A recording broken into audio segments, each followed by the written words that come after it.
Praia de Bertioga, São Paulo, 7 de fevereiro de 1979. Na pequena cidade de Bertioga, no litoral do estado brasileiro de São Paulo, um monstro nazista vivia seus últimos momentos há 42 anos.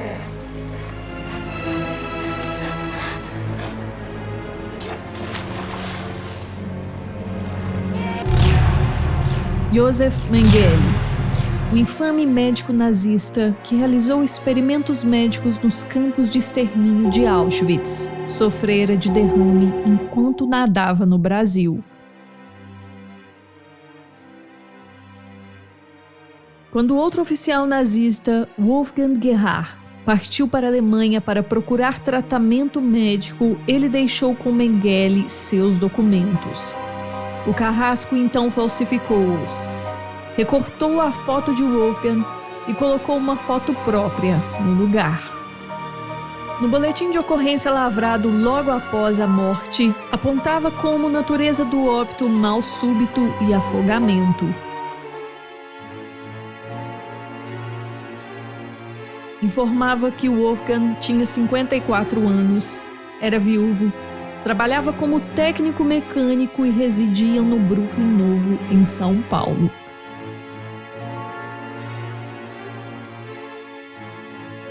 Segundo apurado entre as testemunhas, a vítima banhava-se no mar, sentiu-se mal, vindo a parecer afogada, embora socorrida por populares.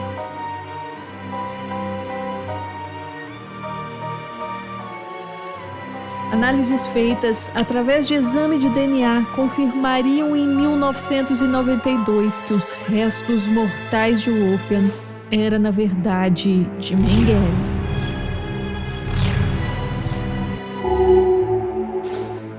Aquele homem encontrado morto na pequena Bertioga era um dos criminosos mais procurados do mundo desde o fim da Segunda Guerra Mundial. E teria passado por outros países da América Latina, como a Argentina, antes de se aportar no Brasil. Nesse vídeo você vai acompanhar as atrocidades cometidas por Josef Mengele. Mengele foi um médico do exército nazista, mundialmente conhecido por realizar suas experiências macabras com prisioneiros do campo de concentração de Auschwitz. Na maioria judeus, o que incluía mulheres, crianças e idosos. Sob o pretexto de aprimoramento da espécie alemã, Mengele realizou os mais horrendos experimentos em humanos. Ainda há muito mistério envolvendo a sua morte. Alguns especialistas afirmam que ele se refugiou no Brasil e foi aqui, neste país, que ele passou seus últimos dias. Por outro lado, há quem defenda que o homem que faleceu na praia de Bertioga, o Wolfgang, não era o carrasco nazista, e que o verdadeiro Mengele teria fugido para os Estados Unidos e passado lá seus últimos dias. E para você, quais dos estudiosos parece ter razão? E uma última indagação: será que alguma autoridade auxiliou Mengele durante seus longos anos de fuga? Bom, meu nome é Thaís Ferreira, sejam muito bem-vindos a mais um documentário.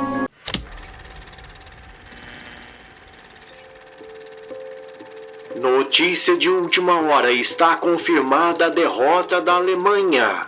Novembro 1918, uma data que entra para a história. Depois do fim da Primeira Guerra Mundial, os comandantes alemães espalharam o mito de que o exército havia perdido a guerra, pois teria sido traído pelos judeus.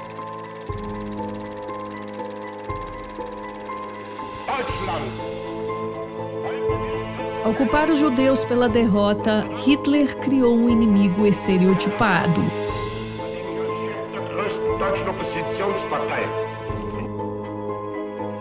Na década de 20 e no início da década de 30, o país derrotado ainda vivia uma grande crise econômica.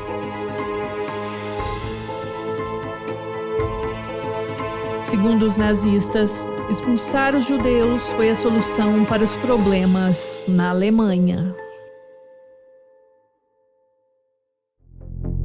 Com a promessa de tornar a Alemanha economicamente forte de novo, valeram a Hitler as eleições de 1932.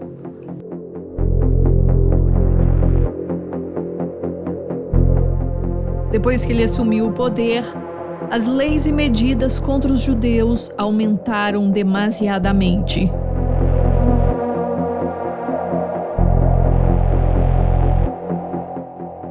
Culminando no Holocausto com o assassinato de 6 milhões de judeus europeus.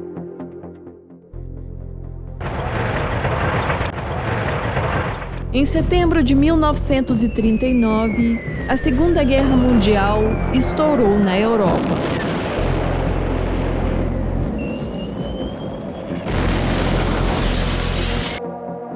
E na Alemanha, os nazistas iriam protagonizar cenas de terror e sofrimento para judeus, deficientes, ciganos e outras minorias.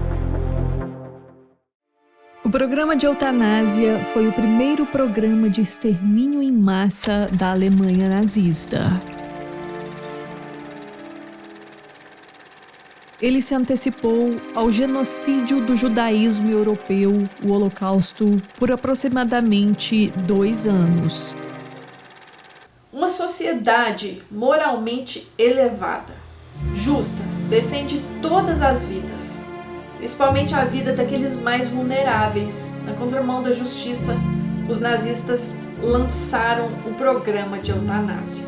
O objetivo desse programa era eliminar aquelas pessoas que tinham algum tipo de deficiência, pois o governo alemão daquela época acreditavam que esses indivíduos representavam um obstáculo para a sociedade. Mas como esses monstros conseguiram cometer tantas atrocidades por tanto tempo? Você conseguiria responder essa pergunta? Deixe aqui nos comentários a sua opinião. Esse é um dos maiores campos de concentração da Alemanha nazista, Auschwitz. Localizado ao sul da Polônia, ele foi estabelecido pelos nazistas em 1940 e funcionou até a libertação dos aliados em 1945.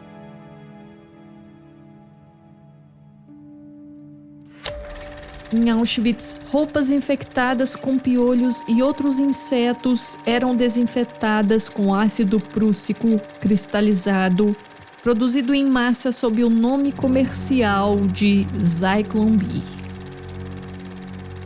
Uma vez liberado de seu recipiente selado, os cristais do ácido dissolviam-se no ar para criar um gás letal.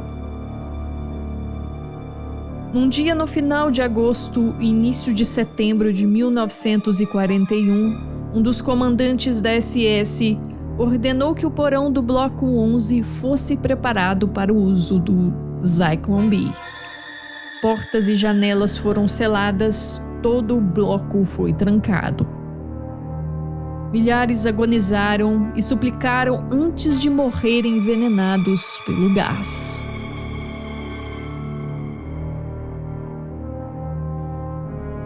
Os prisioneiros mortos eram depois levados para o crematório. Com a fumaça a sair pela chaminé, não era mais segredo que os alemães tinham uma nova máquina de matar.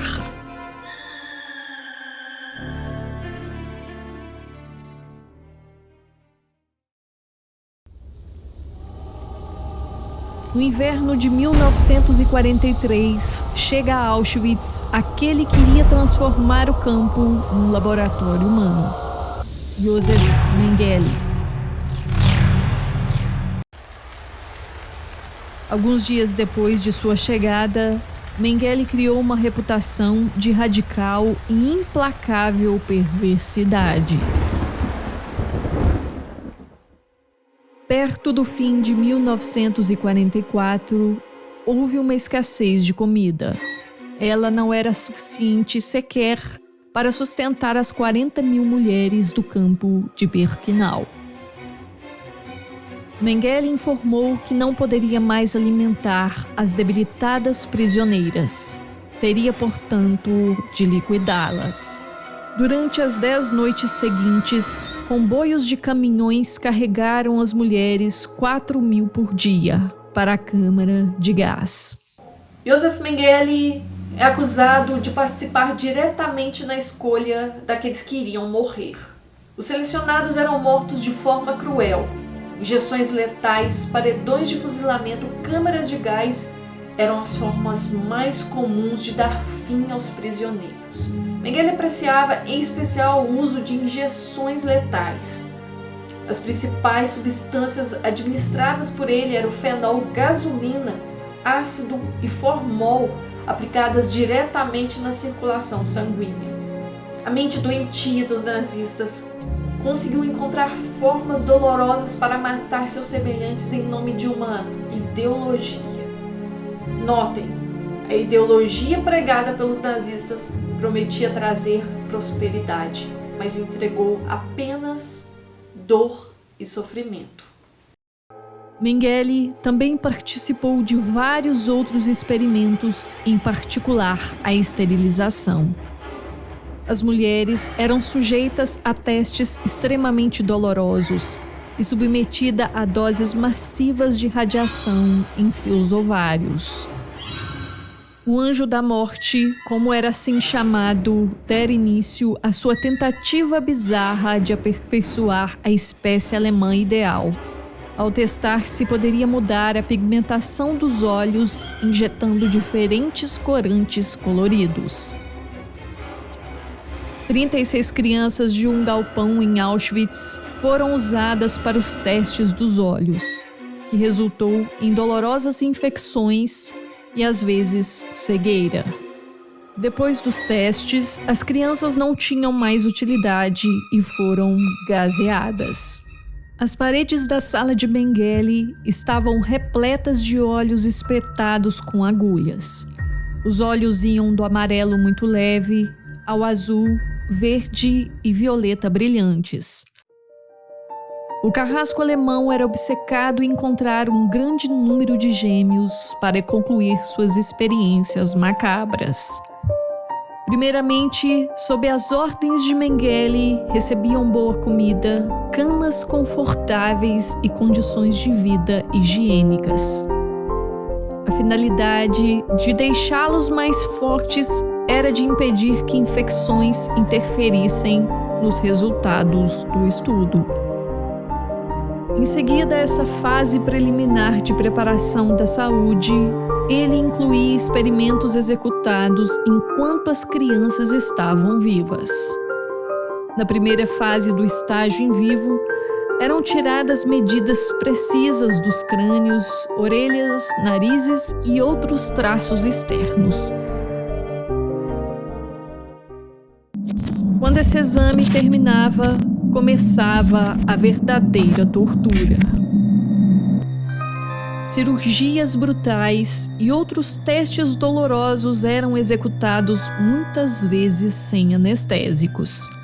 Eram amputações desnecessárias, punções lombares, injeções de tifo e feridas deliberadamente infeccionadas para comparar como cada gêmeo reagia. Mengele também obrigou as duas irmãs a fazerem sexo com outros gêmeos para descobrir se gêmeos reproduziriam gêmeos. O próximo e último estágio de seus experimentos era o mais importante: a dissecação dos corpos para que os órgãos e o desenvolvimento geral pudessem ser comparados. Para essa avaliação de anomalias, os gêmeos de Mengele, suas espécies mais valiosas que ele havia carinhado e alimentado, tinham que morrer ao mesmo tempo. Um dos métodos mais comuns de assegurar morte simultânea era injetar clorofórmio em seus corações, coagulando sangue e provocando parada cardíaca. Sadismo, a palavra certa para descrever o comportamento desse anjo da morte. Mengele submeteu um grupo de freiras polonesas a sessões mortais de raio-x. Esse experimento queria identificar quanto uma pessoa conseguiria suportar de radiação X. As maldades desse médico não se restringiram às mulheres. Castração mecânica em homens era o método predileto de esterilização de Josef Mengele. Muitos homens morreram logo após o procedimento. A obsessão pela morte era uma constante na vida desse cientista. Para medir por quanto tempo o bebê poderia viver sem alimento, mães eram obrigadas a cobrir seus seios com fita adesiva. Os bebês mais fortes, que ultrapassavam a expectativa do doutor, sofriam eutanásia. Tudo isso por nada. Nunca ouvi dizer que seus estudos, seus experimentos serviram de norte para a ciência. Em certa ocasião, 2 irmãos muito parecidos foram equivocadamente selecionados como gêmeos por um dos colegas de Mengele. Um dos irmãos, Efraim Reichenberg, tinha uma bela voz e já teria até cantado para os alemães. Já o outro não tinha uma voz tão bela e Mengele quis saber por que um gêmeo tinha uma voz melodiosa enquanto o outro não.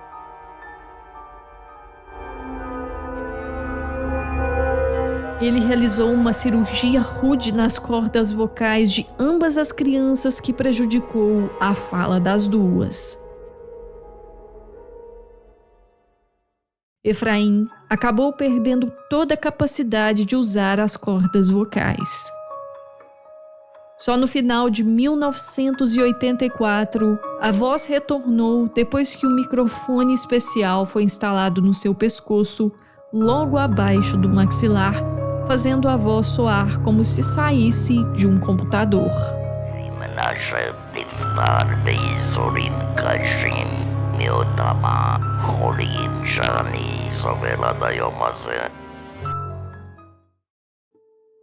Testemunhas que sobreviveram ao Holocausto relataram que Mengele ficara de pé em estômagos de mulheres grávidas até os fetos serem expelidos.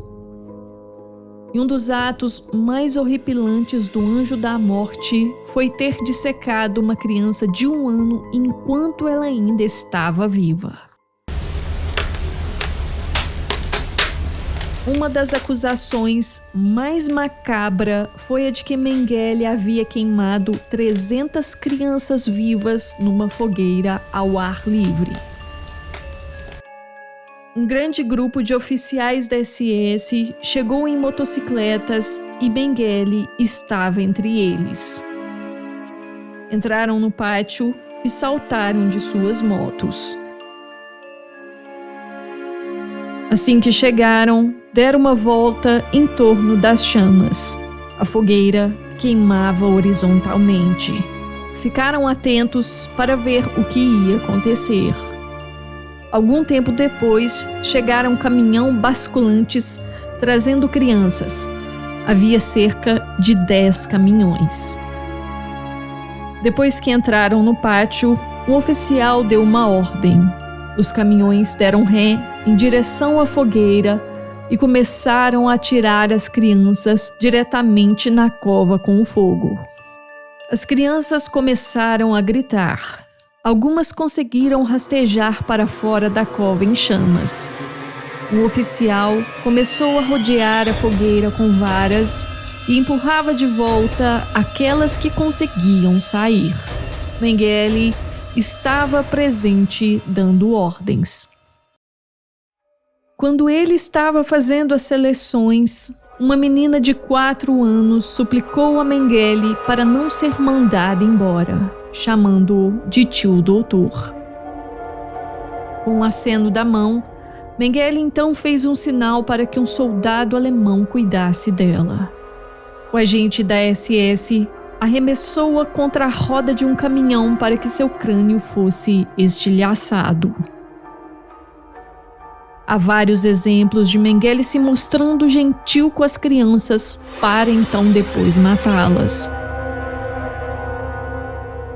No fim do ano de 1944, já era temido pelos nazistas o fim do Terceiro Reich, principalmente pelo avanço das tropas soviéticas e inúmeras baixas do exército alemão.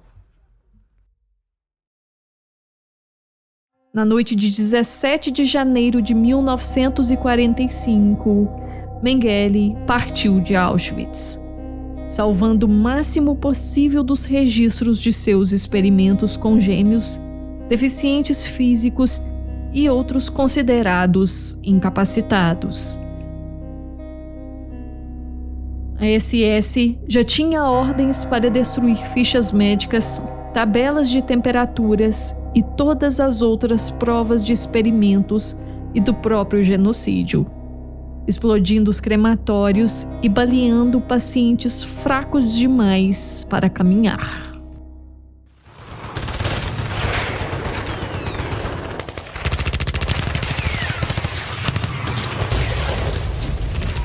Com o som da artilharia do Exército Vermelho ecoando cada vez mais perto dos seus ouvidos, Josef Mengele abandonou a loucura de Auschwitz.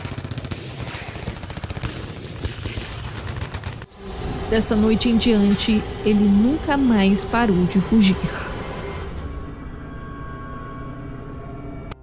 Mengele fugiu da Alemanha para a Argentina em 1948, usando documentos falsos que lhe foram dados pela Cruz Vermelha. Mais tarde, mudou-se para o Brasil, onde se escondeu em diversos lugares. Seu último esconderijo foi a residência dos Bossert, um casal austríaco, Lieselot e Wolfgang, que era amigo de Mengele, num bairro do Brooklyn, na capital paulistana. Mengele aceitou um convite dos Bossert para passar alguns dias na casa de praia que eles tinham alugado em Bertioga, a 40 quilômetros ao sul de São Paulo.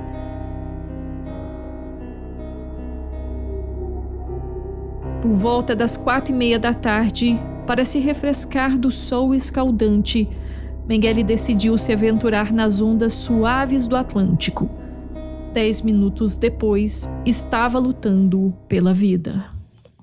Sob o nome falso de Wolfgang Gerhard, o corpo de Mengele foi sepultado no cemitério de Nossa Senhora do Rosário, em Embu das Artes. Provavelmente estaria lá até hoje se em maio de 1985 a polícia alemã não tivesse interceptado carta dos Bossert interessadas a um ex-funcionário da família de Mengele.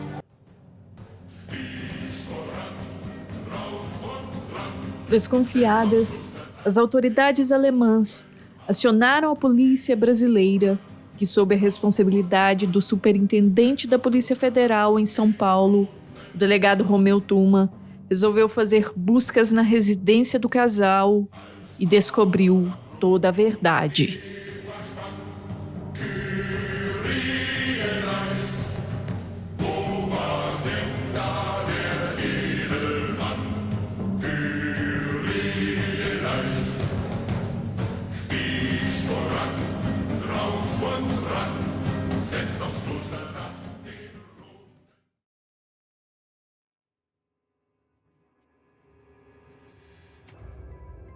O corpo de Mengele então foi exumado e seus restos mortais examinados pela equipe do legista Daniel Romero Munhoz, então diretor do setor de antropologia do Instituto Médico Legal de São Paulo. Tudo mostra que é a ossada do Mengele. Seu laudo de julho de 1985 foi confirmado 7 anos depois por um exame de DNA feito na Inglaterra. A ossada era mesmo de Mengele. Como o filho nunca requisitou o corpo do pai, seu esqueleto é usado desde 2016 como material didático em aulas de medicina forense da USP. Diante disso, as autoridades deram o caso por encerrado. Mesmo depois de o caso ter sido encerrado, muitos não aceitam que de fato os restos mortais eram de Josef Mengele. É o caso do historiador polonês naturalizado brasileiro Ben Abram. Descobriu o possível cadáver dele. Os ossos, né? Os ossos. Ele disse que era, não era. O senhor acredita que era Mengele? Não, eu provei internacionalmente, foi só eu, que o corpo enterrado em Embu não era corpo do Mengele. Porque para identificar o corpo precisa de 3 provas principais: impressões digitais, arcada dentária e caligrafia. E eu tinha todos esses documentos, tanto do homem enterrado em Embu como do próprio Mengele, que foram completamente diferentes. Inclusive a circunferência do crânio do Mengele na ficha dele da SS era em 38, 50,5 centímetro. No homem desenterrado, 57 centímetros, desculpa, no homem enterrado em Embu era 50,5 centímetros e meio a mais. O esqueleto do homem desenterrado em Embu, sem carne no calcanhar, sem couro cabeludo, sem membranas entre as juntas, media 1,75 m. E no Mengele, em 38, media 1,74 m.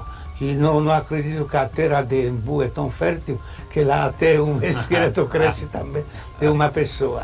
Mas eu provei internacionalmente, eu viajei várias vezes para Israel, para a Alemanha e para Estados Unidos, e por minha causa e através das minhas provas durante 7 anos, esses 3 países não fecharam as atas em torno do Mengele. Então não é possível que ele esteja vivo. Não, ele morreu em 92, conforme eu tenho os dados assim. Ele morreu praticamente... Mas aonde? Na Argentina? Ele morreu 13 anos após seu afogamento nos Estados Unidos.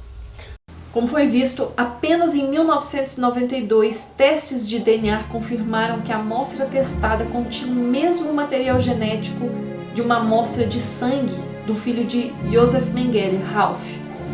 No entanto, o estudioso Ben Abram, em seu livro A Verdade Veio à Tona, diz não estar convencido de que a amostra era genuína. Ele afirma que os ossos enviados à Universidade de Oxford para exame poderiam ter sido os de parentes de Yosef Mengele enterrados na Alemanha.